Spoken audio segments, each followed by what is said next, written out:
Chapter 4. Always a Bridesmaid. Daddy and I left without telling Mother any details. Daddy simply said we were going to bring Belinda home. Actually, he didn't know any of the details either. All Mrs. Elliot would say, he told me after we left, is I must come and take her off the property. She wouldn't discuss the matter over the phone, but she would wait for our arrival at her office. It sounds very bad, very bad. What could Belinda have done, he wondered aloud. Knowing Belinda and what she's done recently, anything's imaginable, I replied dryly. Daddy said nothing. We rode in silence for a while. What will you do about her now, Daddy? I asked. There's still a great deal of summer left, and you've got to make plans for the fall. She's not registered in any other school. He sighed and shook his head. I don't know, Olivia. What do you suggest? How about the Foreign Legion? He almost smiled. I guess we'll have to find something for her to do at the office for the remainder of the summer at least, he said. Why don't we wait until we see what horrible things she's done at school, Daddy? If it's as bad as they seem to suggest, you might put her under house arrest. I'm serious, I said when he glanced at me. Don't permit her to socialize or go out on dates, to movies, to the beach. She has to learn sometime. You've always been telling me to find something worthwhile from every situation, no matter how bad the situation is. Well, do the same here, I concluded. He was silent again. Why couldn't he agree? Finally, why couldn't he do something about Belinda before she ruined our family? My own memories of the finishing school returned as we approached the beautiful grounds and buildings. While I was there, I had made only one real friend, Catherine Haregrove from Boston. We studied together, revealed our thoughts about boys and the other girls at the school to each other, and promised each other we'd stay in touch. But shortly after we left the school, Catherine became engaged to a boy back home, and her parents had wanted her to get married. I received a few letters and wrote back. She invited me to the wedding, but I didn't attend. I made up an excuse about being too involved in my father's business, and I know she was offended. She wrote no other letters, not even a postcard, never called, never responded to the one letter I wrote months afterward. How easily friends drift apart, I thought. It was almost as if we became different people once we were apart, and the people we were and whom we knew became strangers to us. I realized I should have been at her wedding, but it bothered me that she was engaged and getting married while I hadn't even struck up an acquaintance. Everyone else at school had predicted I'd end up an old maid, and I knew many of those other girls would be there smiling smugly, convinced their prophecies would prove true. I should have had the courage to face them down, I thought, for Catherine's sake as much as my own. No, I wasn't perfect. I was capable of making mistakes, but nothing I ever did approached Belinda's errors and sins. She was so much of a problem, I was practically overlooked. Even in our younger days, I found myself neglected, found Daddy paying more attention to her because she was such a handful for our mother. How many intimate father-daughter talks had Belinda enjoyed? How many times had he done what he was doing now, running to her rescue? Yes, I told myself, I did resemble the good child in the biblical parable of the prodigal son, wondering if being dutiful, productive, and responsible wasn't the reason I was being ignored when I needed attention and affection as much as Belinda. We went directly to the administrative building and the headmistress's office.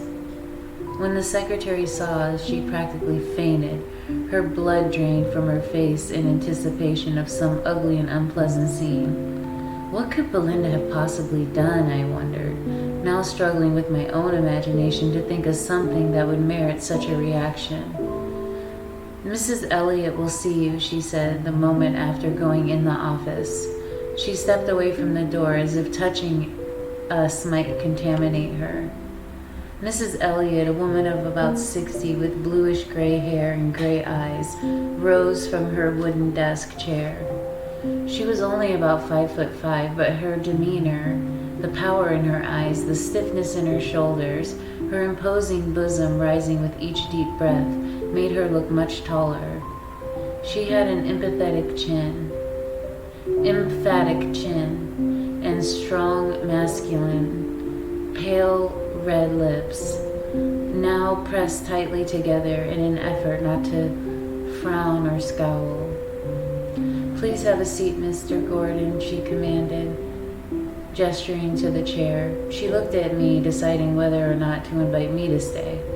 "I'd like Olivia to be here," Daddy said quickly. "Yes, that'd be fine. Olivia was one of our better students. I can understand your reliance upon her. We had expected the same high-quality behavior from your youngest daughter," she added dryly, "which makes all this more of a disappointment," she continued with her eyes small and dark. "What happened? Why are you expelling her?" Daddy asked, his body still tense, his hands gripping the arms of the chair so hard his veins were embossed around his knuckles. "I'll get right to the point, Mr. Gordon.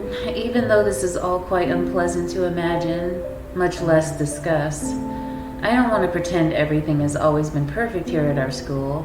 We've had our share of problems. Our girls come from diverse backgrounds, from many places. We're bound to experience some difficulties, and after all, we're educating young people, some of whom haven't had the best positive upbringing. Girls have had liquor in their rooms, broken curfew, violated the no smoking regulations, not kept their rooms in proper condition. Olivia knows that to be true while she was here herself," she said, nodding at me. I nodded quickly. "We have on occasion had a male visitor remain too long, but never have we had a young girl bring liquor into her room, permit smoking, and entertain two young men at the same time all evening," she added without pausing for a breath. "What?" Daddy asked, as if he hadn't heard anything she said. "Entertain too?" "Entertain, you understand, Mr. Gordon, is rather a euphemistic term for what occurred." She looked at me and then back to him. "Both young men were disrobed and in the same bed with your daughter, who was also naked," she said, swallowing as though she had taken a tablespoon of castor oil. Daddy stared. "Both?" he finally said. "I'm afraid so, Mr. Gordon. Mrs. Lanford, the house mother, came upon them herself when she smelled smoke and heard the laughter. The two young men were quite inebriated and would have been arrested if it weren't for the need to protect the reputation of the school, and as much as possible your own good name. However, they were brought before the local magistrate discreetly and given a sentence of probation. They are not from any area school, I might add. They are," she looked at me, "boys from a nearby village. Garage mechanics," she concluded with some difficulty. "Christ," Daddy said. "You can understand now why we are all this upset, Mr. Gordon." Daddy nodded. "I'd like this all to simply go away, and the best method for that is for you to take your daughter home immediately. I'm sorry, this just isn't the place for her. We can't do what we did for your daughter Olivia, I'm afraid," she added, nodding to me again. "Where's Belinda now?" Daddy asked. His face was so red, I thought the top of his head might explode at any moment. I wanted to feel sorry for him, but I kept hearing a voice inside me repeat, "As you sow, so shall ye reap." She's been confined to the quarters and told to pack her things. We would appreciate your taking her home with the least amount of commotion as possible, Mr. Gordon. I'm afraid, as you know, there's no refund when the girl is expelled, and under the circumstances, a review board hearing would only exacerbate the situation for you and for us. I hope you agree about that, she said, her eyebrows poised. Yes, Daddy said. Olivia, can you fetch her? He asked me. I'll bring the car around to the dormitory. Yes, Daddy, I said. Mrs. Elliott smiled at me. How are things with you, Olivia? I thought you might attend Boston University, she said. Are you enrolled there or some similar school?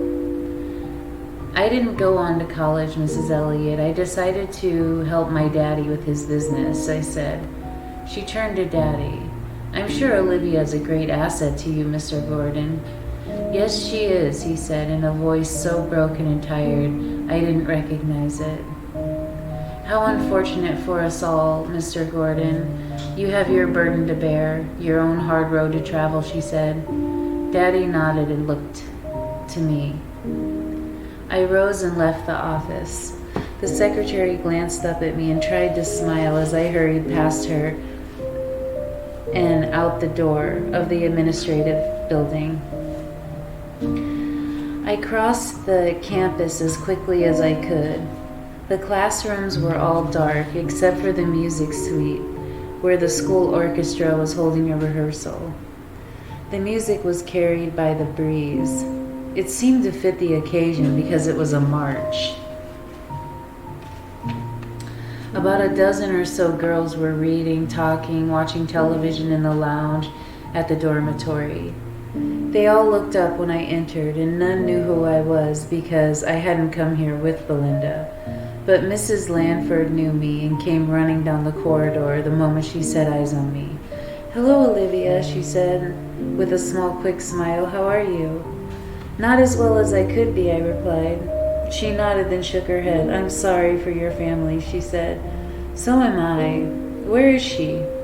Right this way. She turned and I followed her down the corridor to the next to last room on the left. She's all ready, she said and nodded to the side entrance. You might just want to go out that way.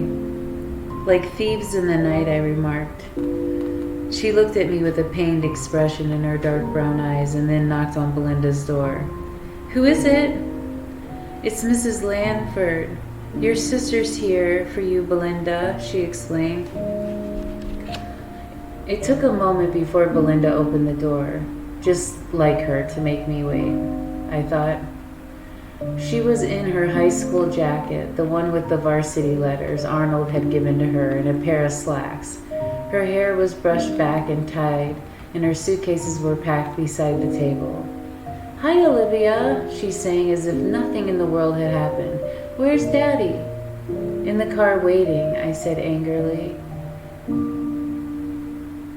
You two take those suitcases, and I'll get the two small bags, Mrs. Lanford volunteered. Belinda deliberately took her time, sauntered across the room. I saw a tiny smile on her lips and a look of satisfaction. She was getting what she had wanted all along. I had no doubt she deliberately got caught, and I even suspected she might have engineered the entire disgusting event just for this purpose. I seized the suitcase. Let's go, I ordered, now. Well then, fine, Olivia said, taking the other suitcase in hand. I certainly don't want to stay here a moment more than I have to, she quipped, as if she were the one who had demanded to leave. Mrs. Lanford followed us to the side door. Daddy was sitting in the car, staring ahead. When he saw us coming, he jumped out quickly and opened the trunk. I handed him the first suitcase. Hi, Daddy, Belinda said, handing him the other. He said nothing. He took it and then the bags Mrs. Lanfield was carrying. "Get in the back, Belinda," he ordered, and she did so, pausing before she closed the door and turning to Mrs. Lanford.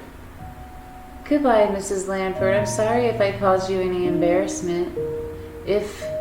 I said. "If?" Belinda widened her smile and got in the car. "Good luck, dear," Mrs. Lanford told me and squeezed my hand and returned to the dormitory. I turned to Daddy, half expecting him to go into some sort of rage, but he just shook his head. "Let's just go," he said, and hurried around to get into the car.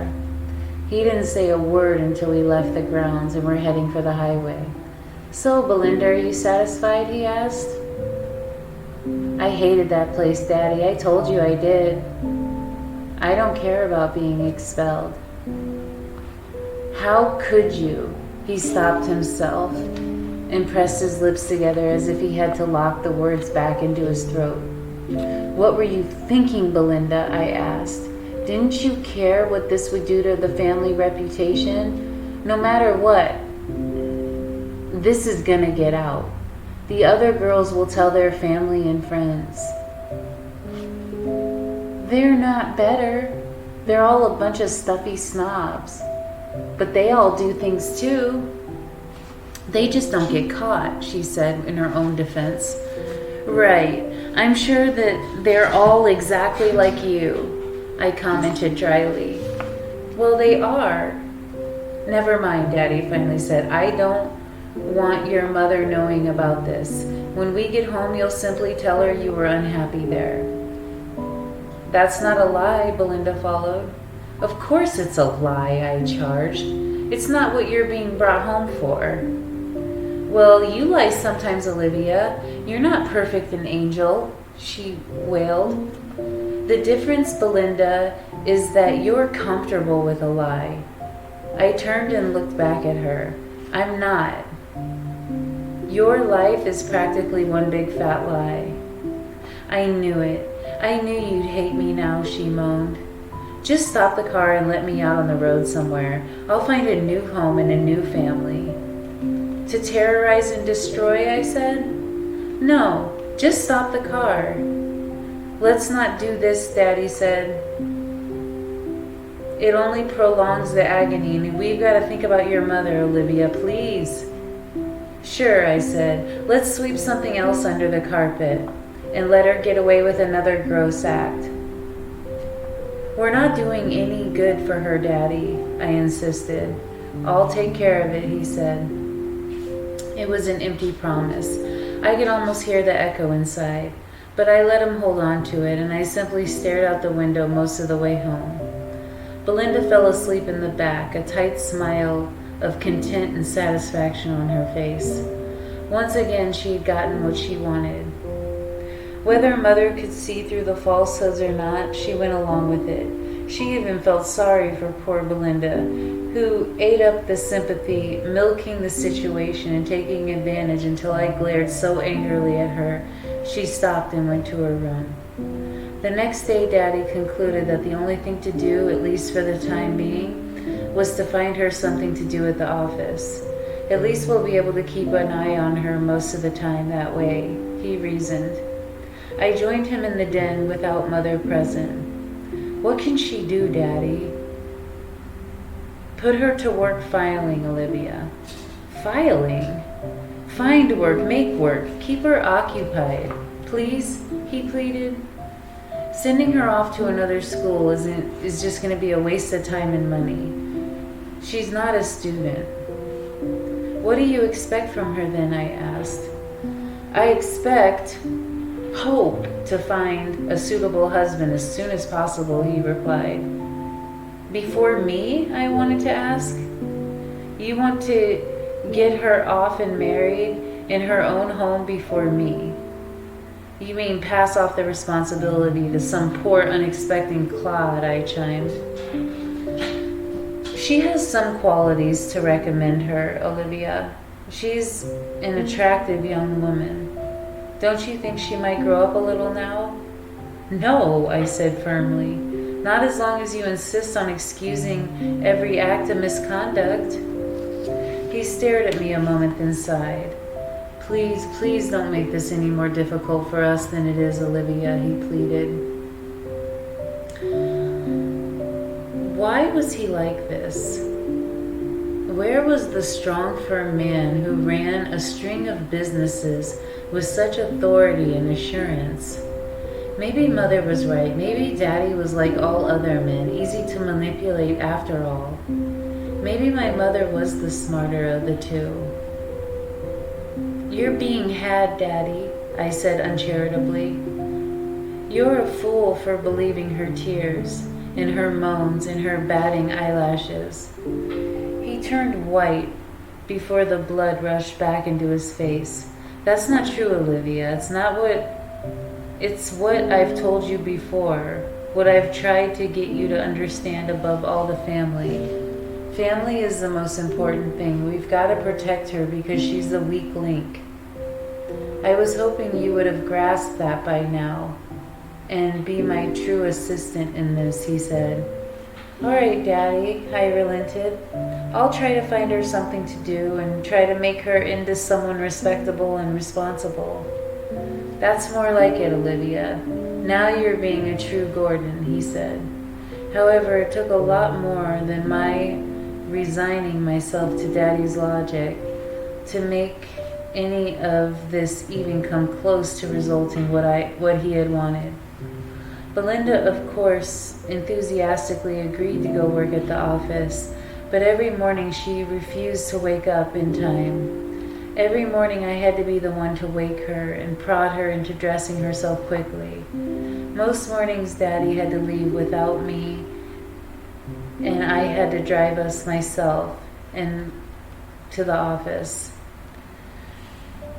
She was always half awake when she arrived, moaning and complaining about getting up so early. If we own a business, why do we have to keep such dumb hours? She demanded. Precisely because we own the business, Belinda. If we don't look after it, who will? The other employees don't have our interest at heart. This is what it means to be responsible and successful, I lectured. But my lectures, just like the ones she had gotten all her life from teachers, went in one ear and twirled around until they were so mixed up and made no sense, and then were dumped out the other ear. She moped and moved through the office like a somnambulist, doing in hours what it would take any other person minutes to accomplish.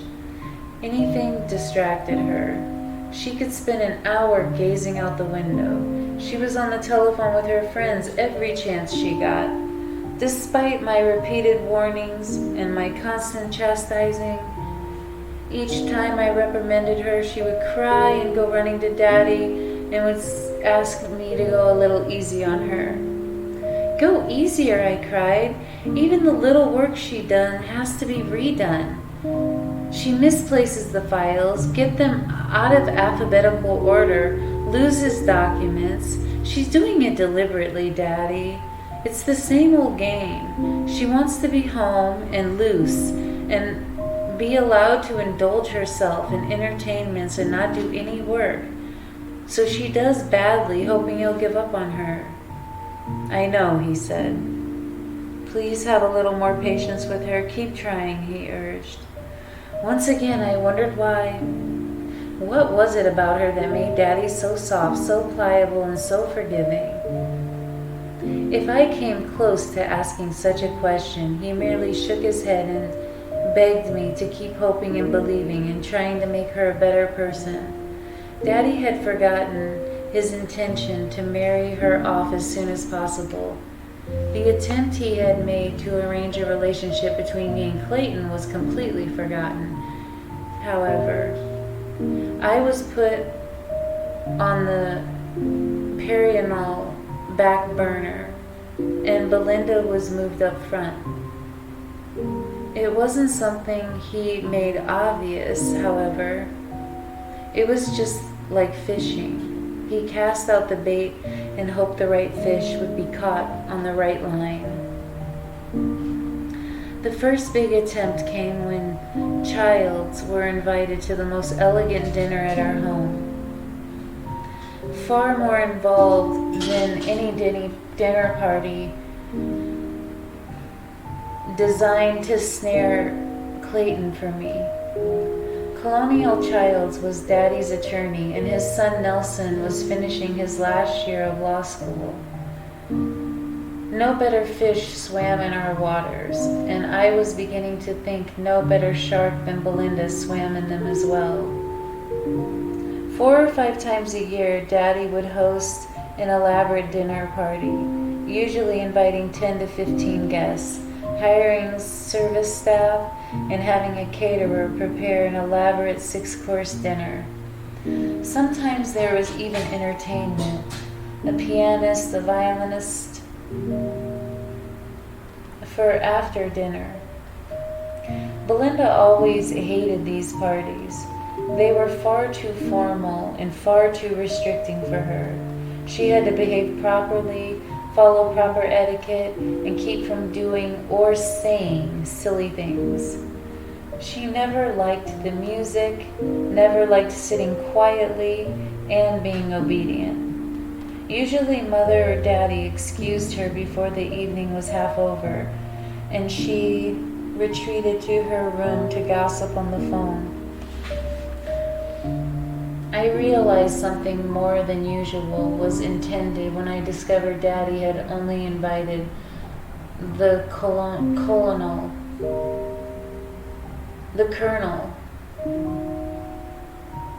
and his family to dinner. I knew the Colonel well, of course. He was at our offices for one matter or another. Daddy was involved in so many business enterprises these days. There was always some legal question or problem to be addressed. They only had one child, Nelson, who took after his mother in height and his father in good looks. Nelson Childs was one of those who glided through high school on a magic carpet. Successful in studies, in sports, and in social life. He always looked well put together, organized, and relaxed. Teachers favored and admired him. He was polite, obedient, yet far from being thought of as a teacher's pet. He commanded the respect of his peers and was elected class president and captain of the basketball team. We were nearly 5 years apart, but it might as well just have been a decade. Even though his father was my father's attorney, Nelson barely recognized my existence, in school or anywhere else for that matter. He probably couldn't see me over the heads of girls who gathered around him like bridesmaids, hoping to catch the bouquet of his attention and go on to be his girlfriend, his date, or merely an object of immediate interest. His eyes were more hazel than brown, and a few times I was close enough to see I thought there were specks of gold in them as well. He kept his light brown hair short, with a little pompadour to give it some shape and style. He did have an electric smile, his face brightening with the glow that warmed the target of that smile. Cupid, as far as I was concerned, rode on Nelson's shoulders, directing arrows just for his own impish amusement. Somehow Nelson navigated these amorous waters without smudging his good name. He never went steady, and yet he never made any lasting feminine enemies playing the field. It was as if the girls he dated understood he was beyond being captured. He would never belong to just one girl, he belonged to them all. I began to eavesdrop on the Colonel and Daddy's conversations whenever Nelson's name was mentioned. I knew that he was in his last year of law school yet he had not met anyone who had won his romantic interest. The expectation was Nelson would graduate, pass his bar exams, and work at his father's firm. My memories of Nelson and my understandings acquired from listening in the conversations about him made me question the wisdom and reality of Daddy's plan. What would a man like Nelson Childs want with a dizzy, frivolous, conceited young woman like my sister Belinda? Daddy was not only wasting his money on this sort of dinner for that sort of purpose, he was wasting everyone's time. Belinda, I thought, would first be intimidated by a man with such intelligence as Nelson. Second, would never want to settle down with anyone so firm and organized in his own beliefs. Why couldn't Daddy see that? My memories of Nelson were overwhelmed by his actual appearance the evening of the dinner. For me, even though I tried not to show it, it was as if a celebrity I'd only seen on TV or in movies was suddenly in my home. Time away from school matured him. Mother was charmed, Daddy beamed at the prospects, and Belinda was titillated when Nelson was introduced to her before he was introduced to me. When he turned my way, he smiled and laughingly recalled me in junior high. Yes, I remember you. You were such a serious little girl, he said. Belinda enjoyed that. She still is, she said. Everyone calls her Mrs. Cold and calls me Miss Hot. Really? He stared at her a moment with interest, and that made me envious. Only Belinda's bubblegum friends say those things, I remarked. Bubblegum, he asked, turning to me. Bubbles for brains, I muttered, and he laughed. Our parents went into the sitting room for cocktails and hors d'oeuvres, while we left to show Nelson our house. He laughed about Daddy's books in the library, commenting on how good of a collection it was. I never read one of them, Belinda bragged, as though that was an accomplishment. I grimaced in anticipation of Nelson's reaction, but he simply laughed. Well, if they say a little learning is a dangerous thing, then Belinda's not in any danger, he declared. I laughed when Belinda did, thinking she doesn't understand that he's making fun of her. Or was he? His gaze lingered on her when she laughed. Her laugh was musical, and she had a way of brightening her eyes and making her face glow.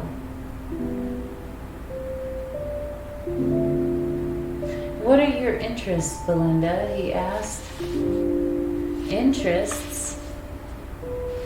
He means, what do you like to do with your free time, Belinda? Which is really most of your day now. Belinda just does some light filing at the office, I revealed, hoping to stop his curiosity at the gate and show him quickly that Belinda was someone with very limited ability.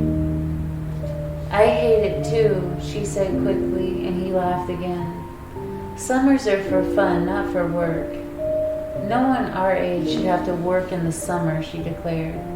Most people are not as fortunate as we are, Belinda, and have to go to work to make money and earn a living, I reminded her.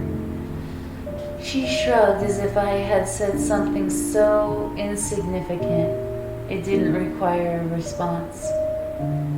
Well, we're fortunate. You just said so yourself, so why work? She countered. Nelson laughed again. She's incorrigible, I said. He nodded, yes. Is that bad? Belinda asked. Nelson thought for a moment. Maybe not, he said. Maybe it's refreshing once in a while. He looked at me quickly.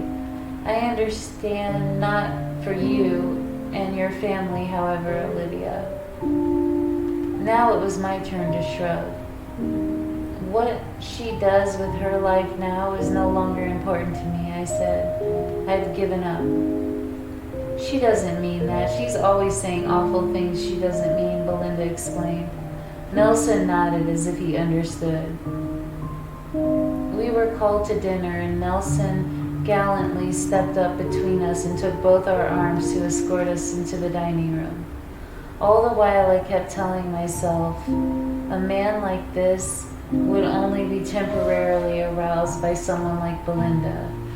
Surely he wants someone substantial, someone like me. Daddy had the table arranged so that Nelson sat between Belinda and me. Belinda spent a good deal of time giggling and whispering in Nelson's ear. Mother tried to reprimand her with stern looks, and Daddy made the mistake of permitting her to have 2 glasses of wine. It made her giddy. The conversation at the table went from politics to fashion. When Nelson spoke, everyone listened. He had a charismatic air about him, a commanding presence. I found myself agreeing with almost everything he said and let him know it. He didn't seem to appreciate that, and for a while his attention was on me. He did seem to appreciate that, and for a while his attention was on me far more than it was on Belinda, who, as I expected, even hoped, grew bored and restless. However, she surprised me when the dinner ended and the coffee was given to be served. I don't want to drink coffee. Why don't we take a walk on the beach instead, she proposed. Nelson considered. Not a bad idea. It's warm this evening, he said. It would be nice, I chimed, reluctantly giving Belinda the credit for a good suggestion. We excused ourselves. Daddy looked very pleased, and I could see that he thought this plan was working. As we started out of the dining room, he leaned over to whisper, "What a perfect match, huh, Olivia? A perfect way to solve our little problem," he said. I gazed at him, then in clear, sharp tones replied, "I thought that the Colonel was your good friend, Daddy. How could you do this to him?" The smile left his face as if I slapped him. "She's not a bad catch, Olivia. She's the prettiest girl in Providencetown," he said. I felt my heart close, like a small fist that wrapped around it and squeezed it so hard but the pain in my chest. Tears froze beneath my eyelids. I swallowed and nodded. "Right," I said. "I forgot." I turned and caught up with Belinda and Nelson just outside the door, on their way to the path that led down to the beach. It was a glorious night with so many stars in the sky. "Look at the stars," Belinda declared. "Isn't that the Big Dipper?" "Where?" Nelson stepped up beside her and she pointed, leaning against him. "No, that's the Little Dipper. Over there," he said, physically turning her, "is the Big Dipper." I didn't even know there was a Little Dipper too. Did you, Olivia? "Of course," I said. "Don't you just love the way the stars glitter on the water?" Belinda followed, not even taking note of my response. She seized Nelson's hand and tugged. "Come on, let's take off our shoes and run in the sand." "What?"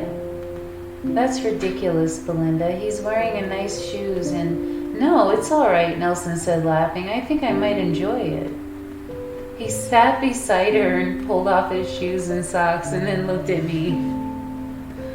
"Aren't you joining us, Olivia?"